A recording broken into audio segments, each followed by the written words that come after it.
¿Y si les dijera que esa separación que a veces hacemos entre lo sagrado y la vida de todos los días es un error?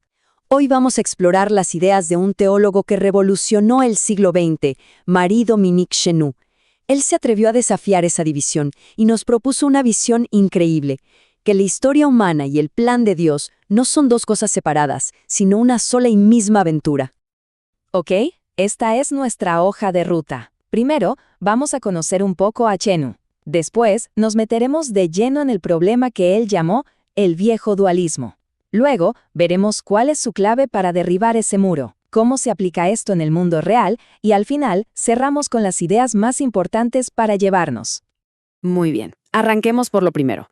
¿Quién era M.D. Chenu y por qué su pensamiento sigue siendo tan potente hoy en día? Aquí está la pregunta del millón, el centro de todo este asunto. Por mucho tiempo, una buena parte del pensamiento cristiano hubiera dicho que sí, claro que sí, creando una zanja enorme entre la fe y el mundo. Pero Chenu, como vamos a ver, tenía una perspectiva radicalmente distinta. Chenu se encontró con una teología que, en muchos casos, parecía flotar en el aire, ¿no? Como si estuviera hecha de verdades abstractas, fuera del tiempo. Y él dijo, un momento, propuso volver a lo concreto, al ser humano de carne y hueso que vive en un lugar y en una época. Para él era imposible que la teología le diera la espalda a la historia, porque es justo ahí, en la historia, donde transcurre nuestra vida y, por lo tanto, nuestra fe. Ahora sí, vamos a meternos de lleno en el problema que Chenu se propuso demoler. Y lo fascinante es cómo identificó una división que lo afectaba a todo, absolutamente todo en la vida cristiana. Chenu fue muy crítico con lo que llamó el viejo dualismo de la naturaleza y la gracia. Esta forma de ver las cosas parte la realidad en dos, como dos cajas que no se tocan.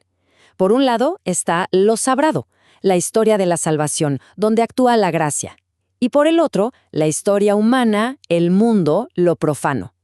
Desde esta óptica, la gracia es como algo que viene de afuera y los eventos de nuestro mundo son, como él decía, un negocio ajeno al plan de Dios. Y ojo, este es el punto clave. Para Chenu, esto no era una cuestión de gustos o de filosofía, no, era un error teológico gravísimo. ¿Por qué?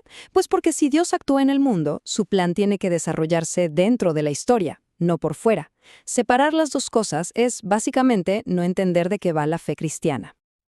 Entonces, si el dualismo es el problema, ¿cuál es la solución? Pasemos a ver cómo Chenu reconstruye todo esto desde la base misma de la fe. Aquí está la genialidad de su propuesta, la encarnación, o sea, el hecho de que Dios se mete en la historia, lo cambia absolutamente todo.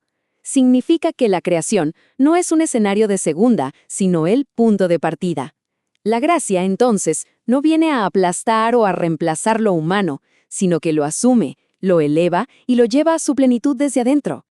Y para explicar esto, Chenu toma un concepto clásico, la potencia obediencial, que suena complicado, pero es la idea de que el ser humano tiene una especie de apertura natural a recibir la gracia.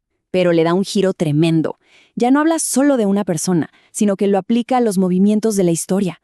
Sugiere que la propia historia, con sus avances y luchas, puede estar de alguna manera preparándole el camino al Evangelio.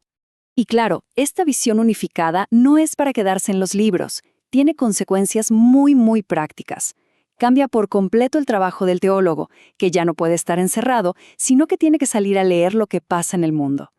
¿Y qué son estos famosos signos? No son cualquier cosa, son como rupturas o momentos de despertar en la conciencia de la humanidad. Esos momentos en que como sociedad damos un salto y descubrimos algo nuevo sobre la justicia, la dignidad, la libertad. Para Chenu, en esas chispas se puede ver la acción creadora de Dios que no se detiene. Esto nos muestra su método a la perfección. El trabajo teológico no es llegar con un manual de instrucciones para imponerlo, sino saber discernir. El proceso es, primero, observar lo que pasa. Segundo, y esto es clave, distinguir el valor humano real de la ideología que a veces lo envuelve. Tercero, identificar ese despertar de la conciencia. Y por último, conectar ese valor con el mensaje del Evangelio. Es un trabajo de intérprete, no de conquistador.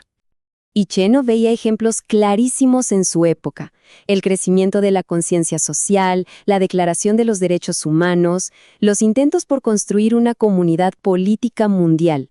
Para él, todo eso era buena materia para la construcción del reino de Dios. Ojo, no eran el reino ya hecho, pero sí eran materiales valiosísimos que la propia historia estaba ofreciendo. Bueno, para ir cerrando, vamos a resumir el punto fundamental de toda esta perspectiva que nos regala Chenú.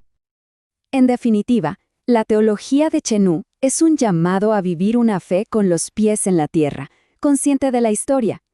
Nos recuerda que ser creyente no significa huir del mundo, sino todo lo contrario, meterse de lleno en él, sabiendo que al construir un mundo más justo y más humano, estamos colaborando con la obra creadora de Dios. Y fíjense que esta idea resuena muchísimo con este concepto bíblico, la expectatio creature. No solo las personas esperan. Según San Pablo, es la creación entera la que gime, la que tiene una especie de anhelo por alcanzar su plenitud. Desde la mirada de Chenú, esa plenitud se va cocinando, se va gestando, en los avances y en las luchas de nuestra propia historia. Y con esto cerramos, dejando la pregunta en el aire. Si usamos las herramientas de Chenú hoy, en los movimientos por la justicia climática, en las luchas por la igualdad, en los debates sobre la tecnología, ¿será que ahí podemos encontrar esos signos de los tiempos que nos hablan de un mundo que anhela ser mejor? Una pregunta para que nos quede resonando.